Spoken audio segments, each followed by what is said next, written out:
Barbie Cortez update. Yung post ni Barbie sa kanyang Instagram. Wow, swimmer na si Barbie. And after no swim, nag-swim siya ng 52 minutes 51 seconds. Yun, no? And naka-swimsuit si Barbie. At nag-selfie pa nga. Tinakpan niya yung cellphone niya kasi model siya ng Oppo. Ito pa for Silka Green Papaya Lotion. At pumunta siya sa isang cafe, no? May dala siyang books. Nakatingin pa si Squidward. Saka yung stand ni Barbie na black water. Ang ganda ni Barbie. Saka ito, congrats kay Mark Anthony Rosales, Mark Salon, kung saan special guest din si Barbie. Ayan, first guest. Yes, Mark Nyward.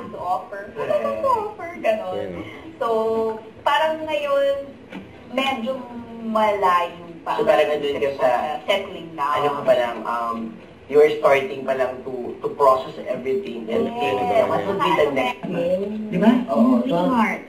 Twin Hearts ba? Twin Hearts yun. Kami na ni Nanay Fatima magkasama. Saan nagagaling yung loyalty mo naman? So ito pa yung behind the scene ni Barbie for Contrabida Academy.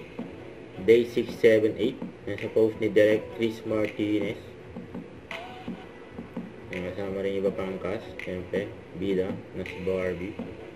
Bida kontra bida. Don't forget to subscribe, click the notification bell for more updates. This is Wait for the Action Vlog. Stay tuned for more videos. See ya.